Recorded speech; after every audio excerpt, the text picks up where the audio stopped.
गीता के पहले अध्याय का नाम अर्जुन विषाद योग है। इस अध्याय में कुरुक्षेत्र के मैदान में उपस्थित बंधुओं और संबंधियों को सामने देखकर अर्जुन के मन में उठे विषाद और मनःस्थिति का वर्णन किया गया है, जिसे संजय धृतराष्ट्र को बताते हैं। जब कौरव और पांडव महाभारत के युद्ध को चले तब राजा धृतराष्ट्र ने कहा, मैं भी युद्ध को देखने चलूं। तब श्री व्यास देव जी ने कहा, हे राजन, नेत्र के बिना क्या देखोगे? तब राजा धृतराष्ट्र ने कहा, हे प्रभु जी, देखूंगा नहीं तो श्रवण तो करूंगा।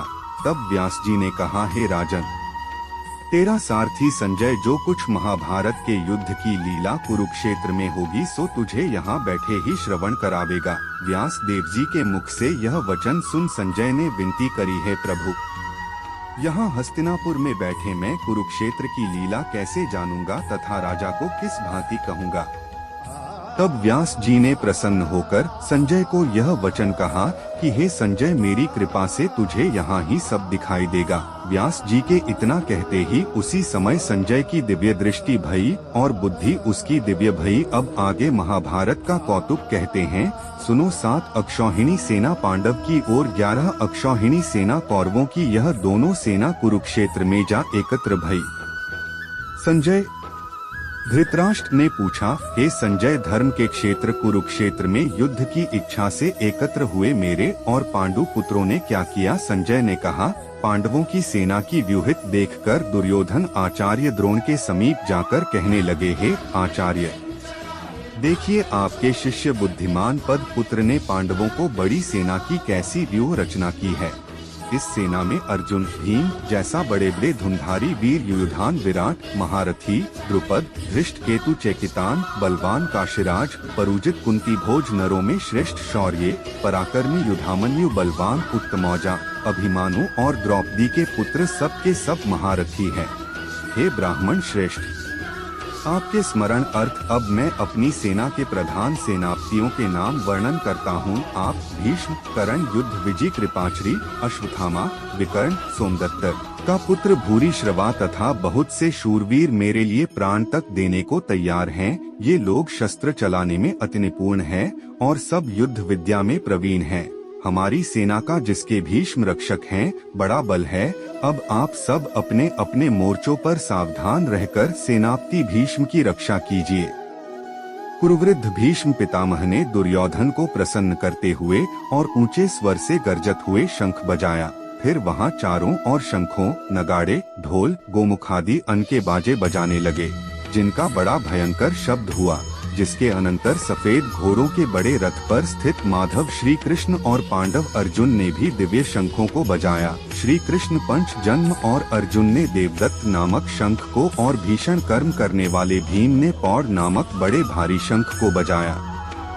कुंती पुत्र राजा युधिष्ठिर ने अनंत विजय, नुकूल ने सुघोष और सहदेव ने मणि पुष्पक और महाधनुधर, काशीराज, शिखरी, धृष्टद्युम्न, विराट, अपराजित, सत्यकी, राजा द्रुपद और द्रौपदी के 5 पुत्र और महाबाहु अभिमन्यु, इन सब वीरों ने अपने अपने शंखों को बजाया। उन शंखों के भारी शब्द से आकाश और पृथ्वी गूंज उठे और धृतराष्ट्र के पुत्रों के हृदय कांप उठे। हे राजन, अर्जुन ने कौरवों को युद्ध के लिए प्रस्तुत देखकर धनुष उठाकर श्री कृष्ण से कहा कि हे अच्युता, मेरा रथ दोनों सेनाओं के बीच में खड़ा कीजिए, जिससे मैं युद्ध करने वालों को देख लूं कि इस सभूमि में मुझे किन किन के साथ युद्ध करना चाहिए।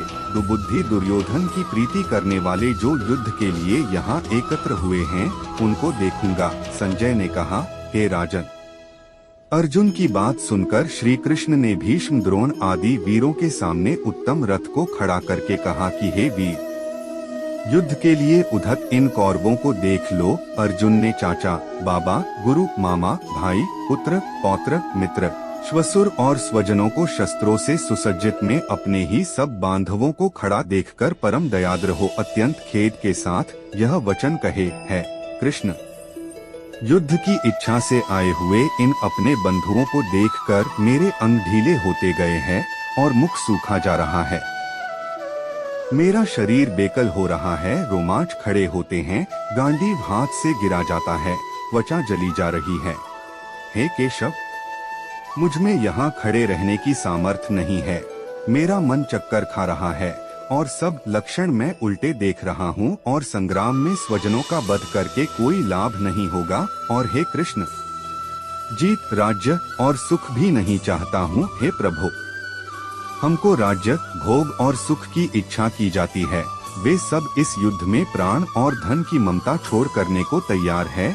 और आचार्य, पिता, पुत्र, पितामह, मामा, ससुर, पौत्र, साले और संबंधी ये सब मुझे मारे तो भी है मधुसूदन, मैं इन्हें मरने की इच्छा नहीं करूँगा। हे जनार्दन, त्रिलोकी के राज्य के लिए भी मैं इन्हें मारना नहीं चाहता, फिर इस पृथ्वी के राज्य के लिए तो कहना ही क्या। हे जनार्दन, धृतराष्ट्र के पुत्रों को मरकर हमारा क्या भला होगा?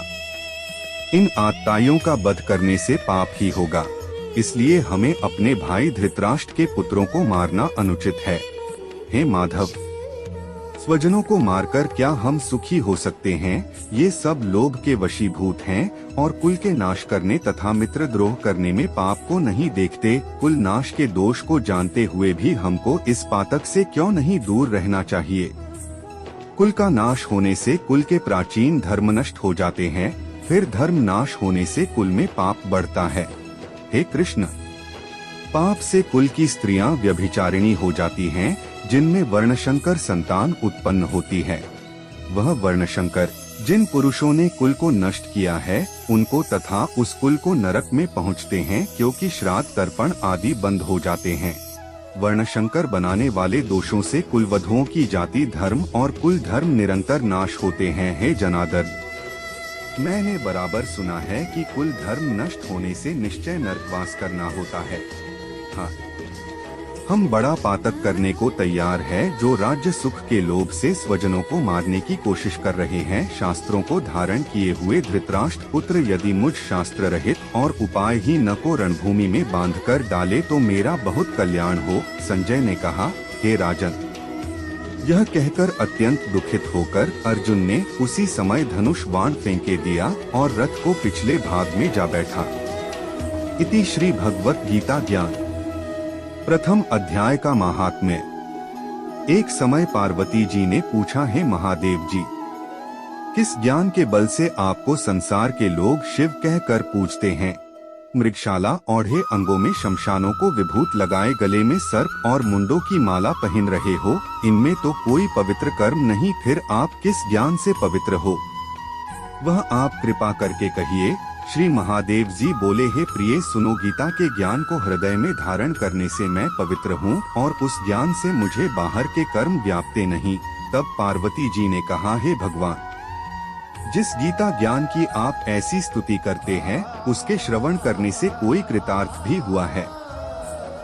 तब महादेव जी ने कहा, ज्ञान को सुनकर बहुत जीव कृतार्थ हुए और आगे भी होंगे। मैं तुझसे एक पुरातन कथा कहता हूँ, तू श्रवण कर। एक समय पाताल लोक में शेषनाग की शैया पर श्री नारायण जी नैन मूंदकर अपने आनंद में मग्न थे। उस समय भगवान के चरण दबती हुई श्री लक्ष्मी जी ने पूछा, हे प्रभु, निद्रा और आलस्य उन पुरुषों को व्यापता है जो जीव तामसी है, फिर आप तो तीनों गुणों से अतीत हो। श्री नारायण जी प्रभु वासुदेव जी हो, आप जो नेत्र मूंद रहे हो, यह मुझको बड़ा आश्चर्य है। श्री नारायण जी बोले, हे लक्ष्मी, मुझको निद्रा आलस्य नहीं व्यापता।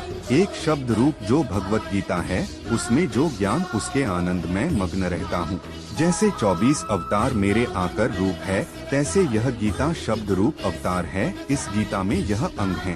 5 अध्याय मेरी मुख है, 5 अध्याय मेरी भुजा है, 5 अध्याय मेरा हृदय और मन है, 16वां अध्याय मेरा उदर है, 17वां अध्याय मेरी जंघा है, 18वां अध्याय मेरे चरण है।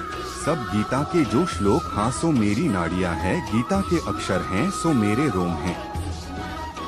ऐसा जो मेरा शब्द रूप गीता ज्ञान है, जिसके अर्थ मैं हृदय में विचरता हूँ और बहुत आनंद को प्राप्त होता हूँ। श्री लक्ष्मी जी बोली, हे श्री नारायण जी, जब गीता का इतना ज्ञान है तो उसको सुनकर कोई जीव कृतार्थ भी हुआ है, सो मुझसे कहो। तब श्री नारायण जी ने कहा, हे लक्ष्मी, गीता ज्ञान को सुनकर बहुत से जीव कृतार्थ हुए हैं। सो तू श्रवण कर। शूद्र वर्ण एक प्राणी था जो चांडालों के कर्म करता था और तेल लवण का व्यापार करता था। उसने बकरी पाली।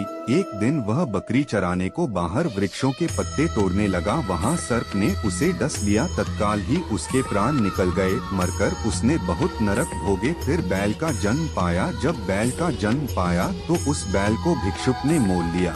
वह भिक्षुक उस पर चढ़कर सारा दिन मांगता फिरे। जो कुछ भिक्षा मांग कर लावे वह अपने कुटुंब के साथ मिलकर खावे। वह बैल भारी रात द्वार पर बंधा रहे, उसके खाने पीने की भी खबर न लेवे। कुछ थोड़ा सा भूसा उसके आगे डाल देवे। जब दिन चढ़े फिर बैल पर चढ़कर मांगता फिरे। कई दिन गुजरे तो वह बैल भूख का मारा गिर पड़ा। उसके प्राण छूटे नहीं। नगर के लोग देखा करे, कोई तीर्थ का फल दे, कोई व्रत का फल दे, पर उस बैल के प्राण छूटे नहीं।